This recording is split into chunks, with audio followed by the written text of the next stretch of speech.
স্কুলের এক বান্ধবীর বিয়েতে যাচ্ছিল একেবারে সাধারণ এক নারীর মতো। না কোনো সরকারি গাড়ি, না কোনো নিরাপত্তা। একজন সাধারণ মেয়ের মতো স্কুটিতে করে শহরের কাছাকাছি পৌঁছতেই সামনে পুলিশ চৌকি দেখা গেল। ৩-৪ জন পুলিশ সদস্য চৌকির বাইরে রাস্তায় দাঁড়িয়েছিল এবং মাঝখানে দাঁড়িয়েছিল দারোগা সঞ্জয় কুমার ইউনিফর্মে। সামনে আসতেই সে এসডিএম নীলাম ভার্মাকে হাতে লাঠি দেখিয়ে থামার ইশারা করল। নীলাম ভার্মা স্কুটিটি রাস্তা থেকে নিচে নামিয়ে সাইডে রেখে দিল। দারোগা কঠোর কণ্ঠে বলল, কোথায় যাচ্ছ? দারোগা প্রশ্ন করল। নীলাম ভার্মা বলল, বান্ধবীর বিয়ে, সেদিকেই যাচ্ছি। তিনি খুব ধীর স্বরে উত্তর দিলেন। দারোগা সঞ্জয় কুমার উপরে থেকে নিচ পর্যন্ত তাকালেন। নীলাম ভার্মা ২৭ বছরের এক সুন্দরী নারী ছিলেন।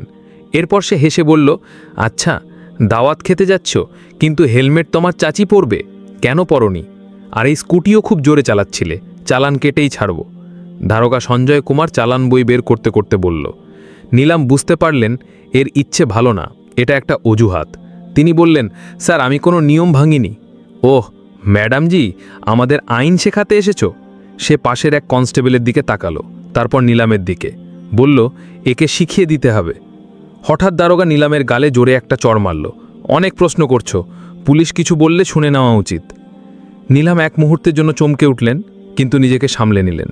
তার চোখে রাগ সাফ দেখা যাচ্ছিল। চৌকির ইনচার্জ দারোগা হেসে বলল, এখনও অহংকার রয়ে গেছে? তোর মতো অনেককে সোজা করেছি, তোরও শিক্ষা দিতে হবে। এক কনস্টেবল এগিয়ে এসে বলল, স্যার, থানায় নিয়ে যাই, সেখানে আরাম করে সেবা করব, তখন বুঝবে পুলিশ কাকে বলে। একজন কনস্টেবল নীলামের হাত ধরে টান দিল, বলল, চল গাড়িতে ওঠ।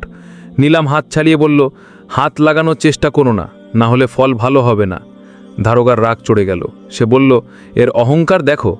এক কনস্টেবল এগিয়ে এসে নীলাম ভার্মার চুল টেনে ধরল আর জোর করে টানতে লাগল। নীলাম ব্যথায় কোকিয়ে উঠলেন, কিন্তু এখনও নিজের পরিচয় দেননি। তিনি দেখতে চাইছিলেন এরা কতটা নিচে নামতে পারে।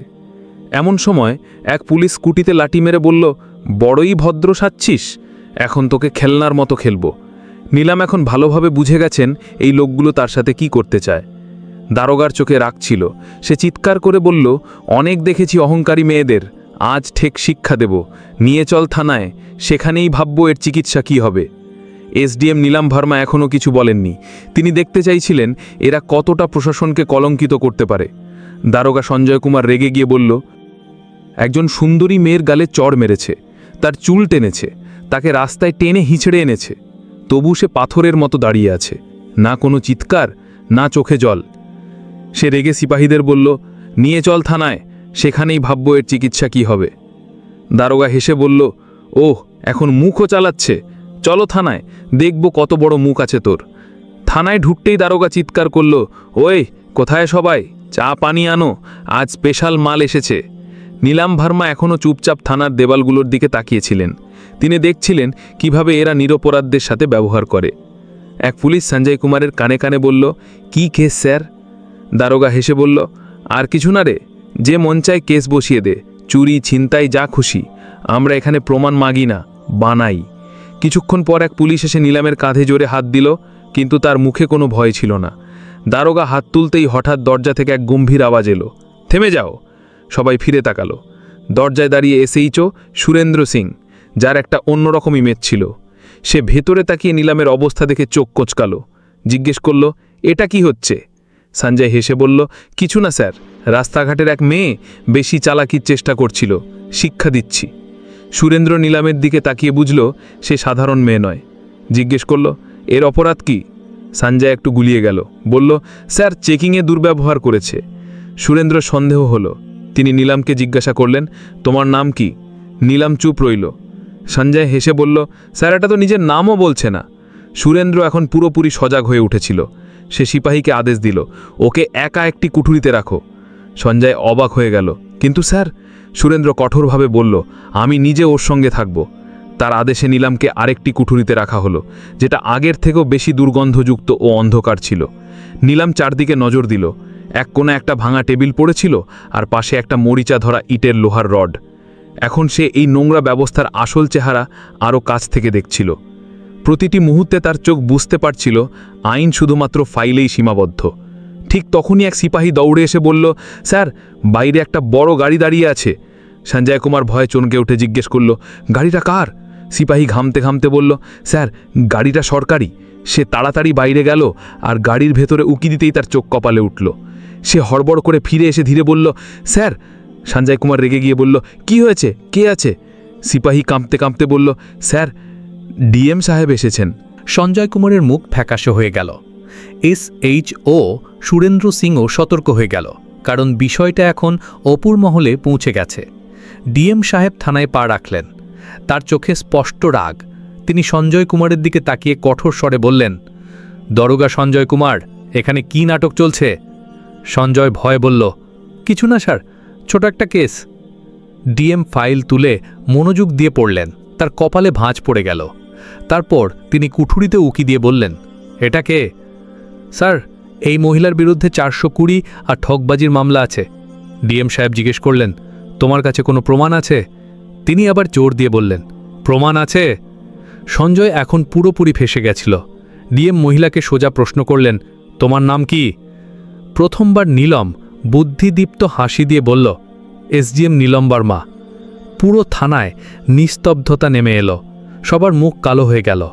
সঞ্জয় কুমারের তো হাত পা কাঁপতে লাগল। বাকি সিপাহীরাও হকচকিয়ে দাঁড়িয়ে পড়ল। সঞ্জয়ের যেন পায়ের নিচ থেকে মাটি সরে গেল। যাকে সে প্রতারক ভেবেছিল, সেই মহিলা নিজে SDM নীলম বর্মা, যাকে রাস্তায় টেনে হিঁচড়ে মারা হয়েছিল। যখন এই খবর ছড়িয়ে পড়ল, গোটা থানায় আলোড়ন পড়ে গেল। ডিএম সাহেব কড়া চোখে সঞ্জয়ের দিকে তাকালেন আর বললেন, সঞ্জয় কুমার, তোমার এত সাহস হয় কিভাবে একজন সিনিয়র অফিসারের বিরুদ্ধে মিথ্যে অভিযোগ? সঞ্জয় কিছু বলার চেষ্টা করছিল। তখনই SHO সুরেন্দ্র সিং চিৎকার করে বলল, স্যার, আমি তো আগেই বলেছিলাম কিছু গোলমাল আছে। এখন সঞ্জয় পুরোপুরি একা পড়ে গেছিল। তখনই নীলম বর্মার শান্ত কিন্তু কঠিন কণ্ঠে প্রথমবার সরাসরি রায় দিলেন, সঞ্জয় কুমার, তুমি এখন চাকরি থেকে বরখাস্ত। তোমার বিরুদ্ধে মামলা চলবে। এই কথা শুনেই সঞ্জয়ের যেন শ্বাস আটকে এলো।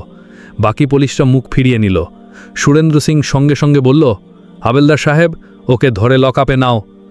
কিন্তু তখনই সঞ্জয় কুমার তার পকেট থেকে একটা ভাঁজ করা কাগজ বের করল আর হাসতে হাসতে বলল, রুকো ম্যাডাম, এটা আগে দেখে নিন, তারপর যা করার করুন।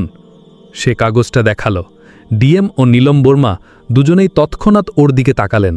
সঞ্জয় বলল, এই দেখুন আমার ট্রান্সফারের অর্ডার। 3 দিন আগেই আমার বদলি হয়েছে। এখন আপনি যত রেগে যান, আমাকে চাকরি থেকে বের করতে পারবেন না। পুরো থানায় আবার স্তব্ধতা। নীলম সেই কাগজটা হাতে নিয়ে পড়লেন। ডিএম চোখ কুচকে সুরেন্দ্র সিংয়ের দিকে বললেন, যাও, খোঁজ নিয়ে দেখো এটা আসল না শুধু দেখানোর। সুরেন্দ্র কম্পিউটারে রেকর্ড দেখে মাথা তুলে বলল, স্যার, এটা আসল, কিন্তু এই লোক এখনও চার্জ হস্তান্তর করেনি, মানে এখন অফিসিয়ালি এখানকার ইনচার্জ। নীলম চোখে চোখ রেখে বলল, এখন তোর ঠিকানা হবে ওই লকআপ যেখানে তুই অন্যদের দিতিস। সিপাহীরা এগিয়ে এলো ধরে নিতে। তখন আবার সঞ্জয় চাল চালল। সে বলল, রুকুন ম্যাডাম, আমি একা না। আপনি কি মনে করেন শুধু আমি দোষী? সে থানার অন্য অফিসারদের দিকে ইঙ্গিত করে বলল, এরা সবাই আমার সঙ্গে যুক্ত, ওপর অবধি সবাই জড়িত। কিছু অফিসারের মুখ ফ্যাকাশে হয়ে গেল। SHO সুরেন্দ্র সিং সব বুঝে একে একে সবার দিকে কড়া চোখে তাকাতে লাগল। নীলম বর্মার ডিএমের দিকে তাকিয়ে বললেন, এখন পুরো থানায় পরিষ্কার করতে হবে, কেউ বাঁচবে না। ডিএম বললেন, আপনার হুকুম ম্যাম, এখন একে একে সবাইকে ধরতে হবে। এই কথা শুনে যেন থানায় বাজ পড়ল। থানার বাইরে কিছু সাংবাদিক চুপচাপ দাঁড়িয়েছিল, যাদের সন্দেহ ছিল কিছু বড় কিছু ঘটছে। এই খবর পেতেই তারা সব দিকে খবর ছড়িয়ে দিল। তখনই একটি লম্বা কালো কাঁচের চকচকে গাড়ি এসে দাঁড়ালো।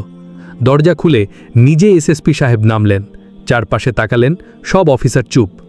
SDM নীলম বর্মা সোজা SSPর চোখে চোখ রেখে বললেন, আপনি কি ভাবছেন আপনি বাঁচবেন? সুরেন্দ্র সিং সঙ্গে সঙ্গে ফাইল বার করে দিলেন। এই ফাইলে SSP সাহেবের সমস্ত দুর্নীতির প্রমাণ ছিল। নীলম ফাইলটা তার সামনে ধরলেন। দেখুন, এখানে আপনার সব কীর্তি লেখা আছে। SSPর কপাল থেকে ঘাম গড়িয়ে পড়ল। ডিএম উচ্চস্বরে বললেন, ওকে ধরো, এক্ষুনি গ্রেপ্তার করো। পুরো থানায় শোরগোল পড়ে গেল। এত বড় অফিসারকে কেউ আগে এভাবে প্রকাশ্যে চ্যালেঞ্জ করেনি। SSPর গ্রেপ্তারের পর পুরো জেলায় ঝড় উঠল। বিষয়টা মুখ্যমন্ত্রী পর্যন্ত পৌঁছে গেল। সেখান থেকে নির্দেশ এলো, যত বড় অফিসারই হোক, যারাই দুর্নীতিতে জড়িত, তাদের সবাইকে ধরো। মাত্র 2 দিনে 40 জনেরও বেশি পুলিশ অফিসার, 10 জনেরও বেশি উচ্চপদস্থ অফিসার আর কিছু নেতাকে গ্রেপ্তার করা হলো। পুরো ফরিদপুর জেলার হাওয়া বদলে গেল। সব জায়গায় এখন একটাই নাম, এসডিএম নীলম বর্মা। তার সততা ও সাহস পুরো পচা সিস্টেমটাকে কাঁপিয়ে দিয়েছিল। এখন প্রশাসনে নতুন গতি, নতুন চিন্তাধারা এবং সবচেয়ে বড় ভয়। কেউ আর নিজেকে নিরাপদ ভাবতে পারবে না। নীলম বর্মার কাজ শেষ। তিনি দেখিয়ে দিলেন, যদি মনের ইচ্ছা ও উদ্দেশ্য পরিষ্কার হয় তাহলে গোটা দেশকেও বদলানো যায়। তো বন্ধুরা, যদি এই গল্পটি ভালো লেগে থাকে তাহলে লাইক করুন, চ্যানেলটি সাবস্ক্রাইব করুন আর বেল আইকন চাপুন। ধন্যবাদ।